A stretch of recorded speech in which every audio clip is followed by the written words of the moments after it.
Hello and welcome everyone. I'm meteorologist Peter Chan.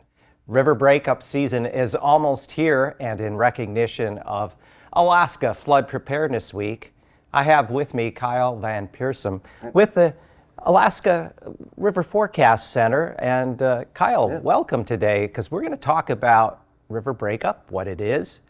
Also, we'll talk about the River Watch program that's been around for a long time in the state of Alaska, and then a bit of an outlook as to what we're expecting for this spring, and then maybe a few preparedness and safety tips. So why don't we just start it off with, so explain to everyone, what is river breakup and why is it so important here in the state of Alaska? Well, I think when most people think of river breakup, especially here in Anchorage, what do you think of? Like, yeah, we have road spray after the snow melts off, and some runoff, trash, and got to clean up all your dog poop that exactly shows up. It's a kind of an inconvenience here in say in Anchorage and South Central. For people that live on the big rivers in the interior, it's a whole different thing. When they think of spring, they think of flooding, they think of ice jams. You know, if they live in a village that's gotten flooded out before, it might bring back just bad memories of bad flooding that they've had.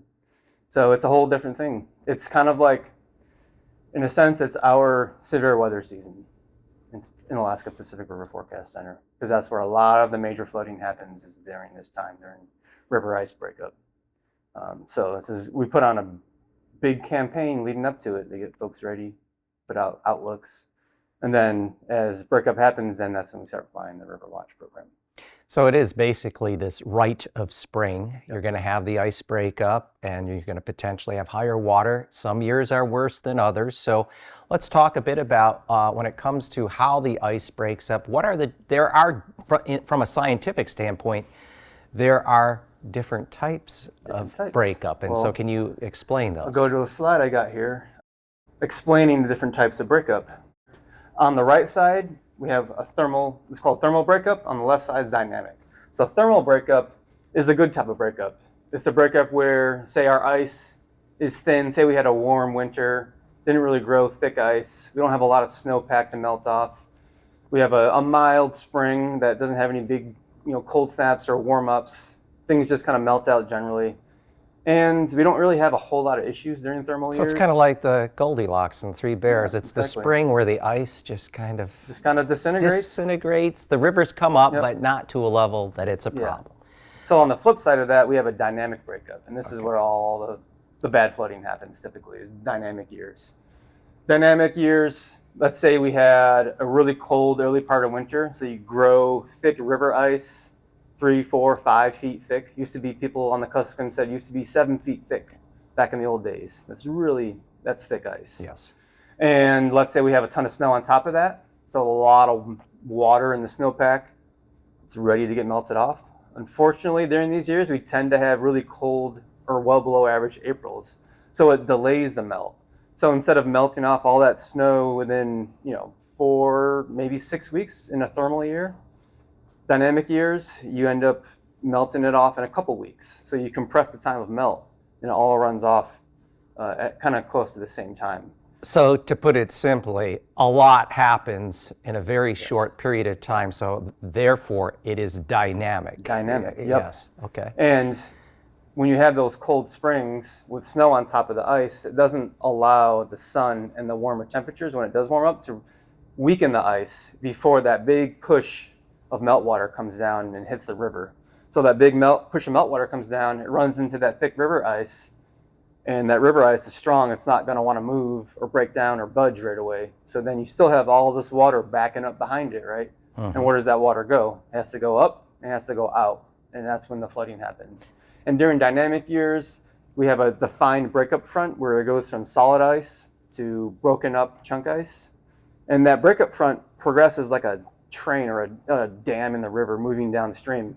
And when it runs into harder ice or a bend or a constriction in the river, the breakup front stops. And then you still have water coming down, and that water just continues to back up. And then you get enough water, enough push, and it finally pushes through, and the breakup front goes further and further downstream, then it jams again. And you kind of have this re-jamming that happens downstream, and that causes a lot of the flooding and ice jams. Now, is it possible on a larger river system like the Yukon, you could have multiple breakup fronts, couldn't you? Or is this... Typically during like a pronounced dynamic year, it's one defined breakup front that just steadily progresses downstream. Okay. You can have multiple breakup fronts in other years, or maybe say at the Tanana and Yukon confluence, you have a localized breakup front when the Tanana River breaks up and causes a local breakup on the Yukon River as it pushes in before the main Yukon breakup front gets there. But typically, what we see during these dynamic years is it's like a steady progression defined downstream.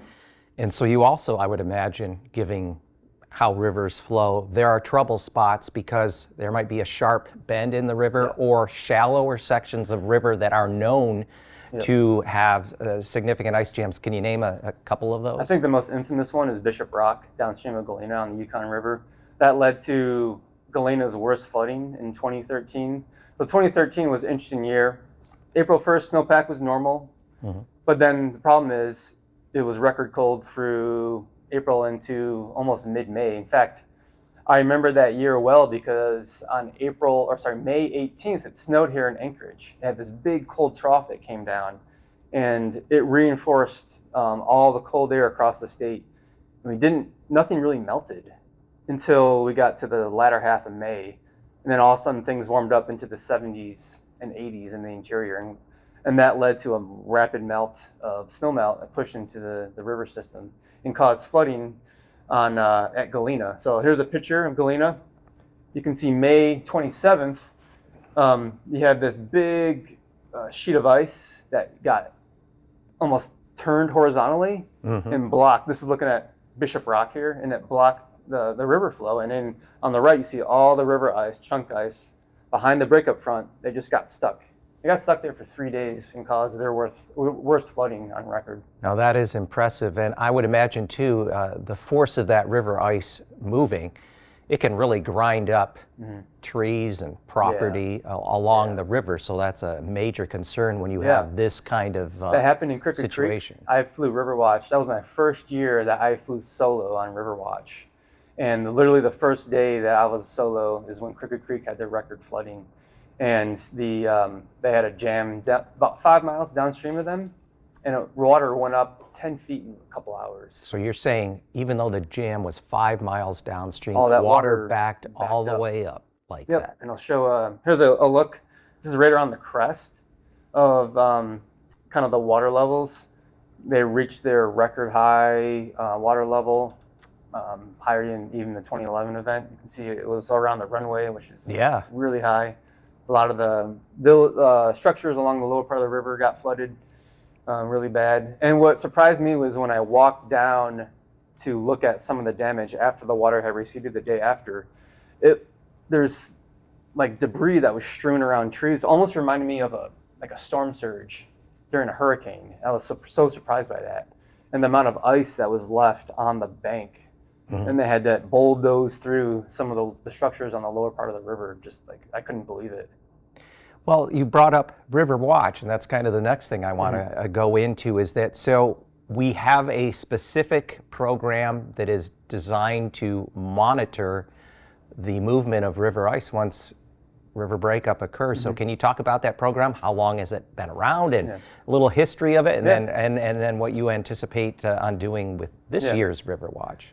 Yeah, so Riverwatch kind of started off as almost a local program back in like the 60s and 70s, where local pilots would fly and report the river condition during breakup and report what they were seeing in terms of ice jams and flooding behind the breakup front. And that kind of morphed into more of an official program where the state took it over, and the Army Corps of Engineers kind of took off with it back in the 80s and 90s. And then the National Weather Service and the Alaska Pacific River Forecast Center joined the State Emergency Operations Center to provide River Watch for the Kuskokwim and Yukon rivers. So now every spring we partner with the state, and they contract out a couple planes that fly that cover the Yukon, all the Yukon and all the Kuskokwim River sections through breakup. And what that is really just an aerial reconnaissance of the rivers as they're breaking up. we can't really predict exactly where an ice jam is going to happen or if it's going to happen somewhere. But what we can do is provide real-time updates for folks on the river as it's occurring. So we'll fly upriver, we'll see what the breakup front's doing, where it's at. We'll look at, how does the ice look just downstream? How are communities looking just downstream? And we can land, and we'll talk to folks on the ground and say, hey, it's flooding upstream, and the ice here is really strong, and it's likely to get jammed. So you guys need to be prepared for what's coming. And that has been really beneficial. From my experience, people are very appreciative of us being up there and providing them reports of what's going on. Yeah, I've seen some of the photos and video that comes from that. And I want to emphasize to people watching that you and I are both part of the National Weather Service, and that the Alaska Pacific River Forecast Center is a specific unit that deals with this issue in Alaska. Yeah. And we provide other sorts of support. So again, we're working with the state, and this information is also shared, most importantly, with the local communities and leaders so that they can take the proper action. So what other things do you like, how do you interact on the ground with those people when after you've made your flights and get a good sense about what's happening on the rivers? Oh, before even River Watch starts, like kind of right around this time of year, we reach out to folks in the community. We have community calls where we, what do you see in the river? You lived there for 20, 30, 50 years or longer. What looks normal to you or what doesn't look normal to you? What are you concerned about? And we get their information, and then we provide kind of what we see on our end, and we're exchanging information to let them know whether it's going to be a bad year or not. So then we have connections, we have relationships already built. So when we fly, we're talking with the folks on the ground. We're texting them. We'll use VHF radio to contact them. We'll send them pictures in mid-flight if we have cell service, and we're reporting in real time, like, hey, this is what we're seeing. It could get bad. A good example of that is during that Crooked Creek event. That day before it actually jammed, we were flying from Stony, Fleet Mute down to Red Devil, and Red Devil had flooded that morning. So we were obviously concerned because the water was beginning to back up. And as we were flying from Red Devil down the Crooked Creek, we noticed the ice was really strong. It was white, it was solid. And I could tell, I was like, this isn't going to break up very easily. So we landed in Crooked Creek that afternoon. We were able to talk to a few folks, let them know what we saw. And it was like, let everyone else know, like, it could get bad. And literally, we took off, we landed in Bethel, and 2 hours later, we get a call. The ice is beginning to break up, but then it stopped, and water is rapidly coming into the village. And that whole night, we were in contact with the villagers because the water was beginning to flood out the whole village, and people were evacuating. But providing that kind of heads up, like, hey, this is coming, that was pretty invaluable. And we did the same thing down to Pine Mute and let them know, like, Crooked Creek is flooding really bad. You guys got about a day before it's going to reach you, so be prepared, pull things up off the river. I find that fascinating because, we are so dependent upon the input from those local communities, and especially the observers that have, like you said, decades of experience. For many casual observers, you just say, oh, that's ice. Yeah. But there's so much, and we don't have time to get into this, but this could be an idea for a future segment, is just what does the nature of the river ice tell us about the breakup? Because there's a lot to be told if you really examine it, and especially depending on the river system and what you know about that winter. So that's really fascinating. I guess we can move on now then to discuss how are things shaping up for this spring of 2026. We had our coldest winter in 50 years across the state. Some parts of the state have above normal snowpack that's going to impact the melt off that happens here once we warm up.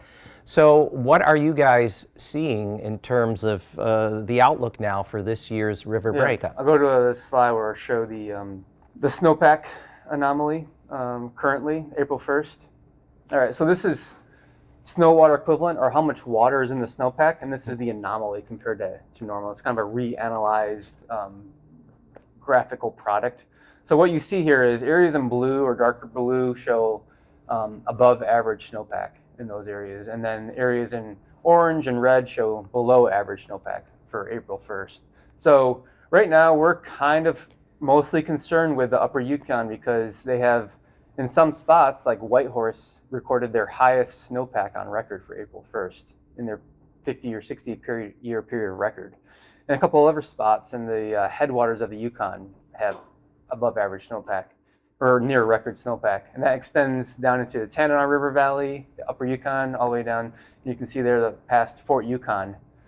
So there's a lot of snowmelt potential right now. And we also want to see how quickly is that going to melt off, how strong is the ice. Some other little area of concern is going to be the lower Kuskokwim River. We have above average snowpack, kind of mirroring what happened in 2024 in terms of how much snow was on the river then. Where 2024, a lot of the lower Yukon villages flooded.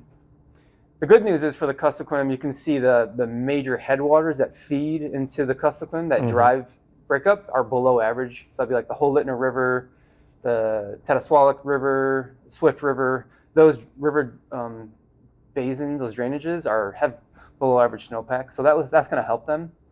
And then the Koyukuk River too is below average, so that's good. So our main concern is going to be the Tanana and Upper Yukon River. Yeah, that jumps out pretty clearly. Now I also see snow cover is above normal up on areas of the North Slope around the Sag River. They had a really bad flood last year. Our snowpack is actually higher this year than it was last year. The thing what happened last year is, I can show this, we had a really, really delayed onset of summer in the North Slope. It was pretty much winter all the way through the first week of June. We had zero snowmelt until middle of June. So this is a satellite imagery showing North Slope, June 12th. You can see it looks like midwinter.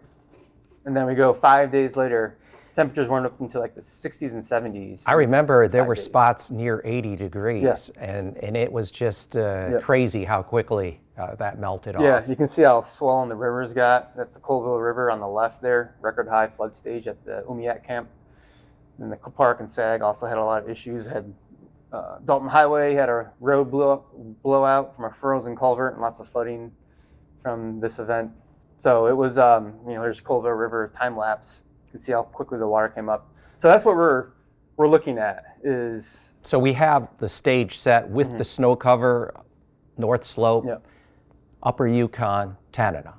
So now let's look at what are we anticipating the rest of this month through April, maybe into early May. So what the biggest driving factor when it comes to breakup severity is going to be spring temperatures. So how is it going to stay really cold through April and then warm up rapidly into May, or is it going to slowly warm up through April and May and kind of even out the melt?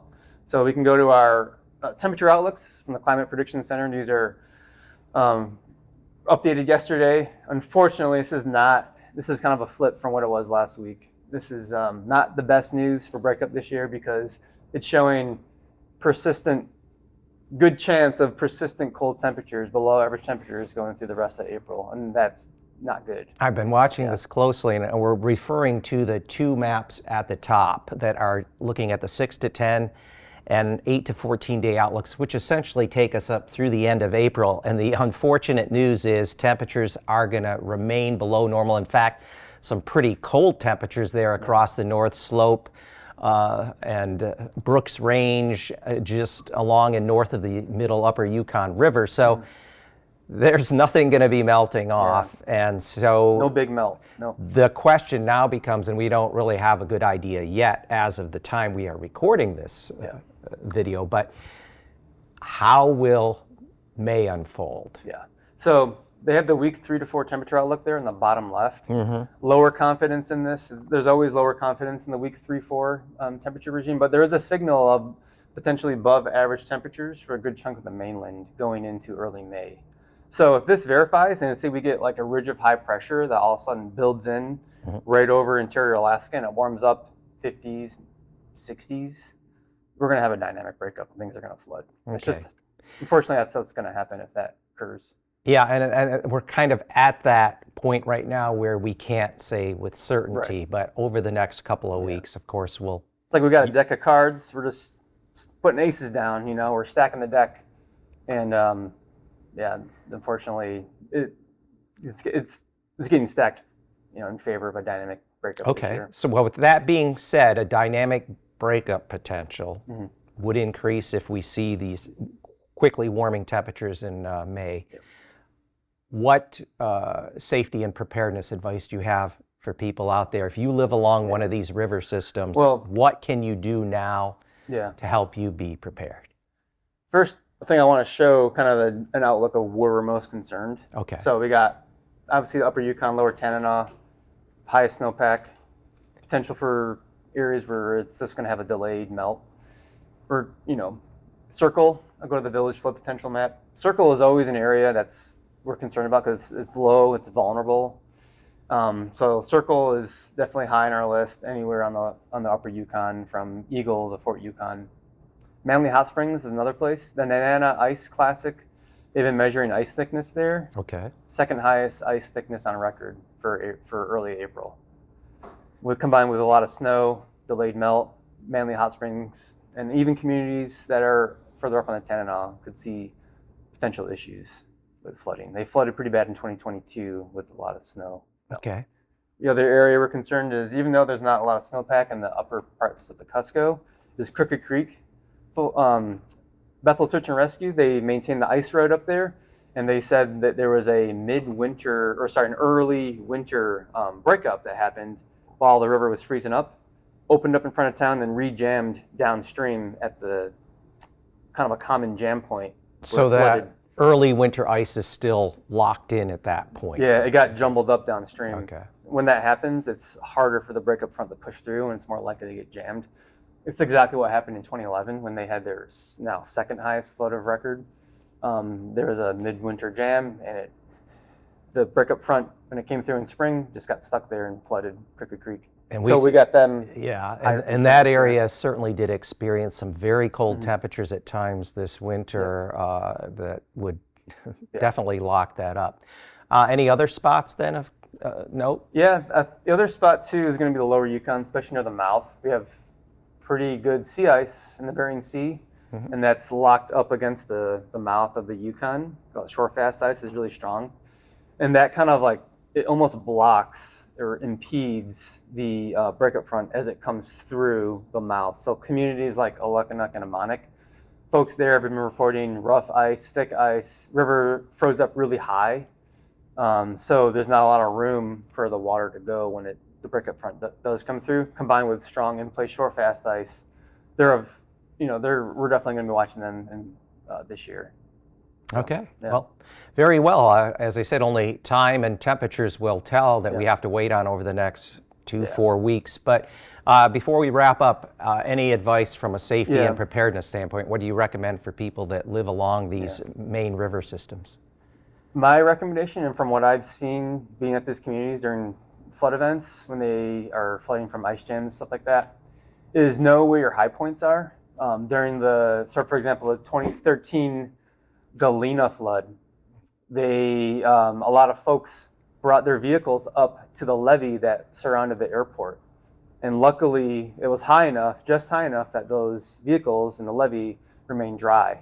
So knowing where your high points are, pay attention upstream what's happening, and don't wait for the breakup front to get to you. If it's coming downstream, start moving things up. If it's looking bad upstream, definitely start moving things up high. Have a go bag, have your meds ready.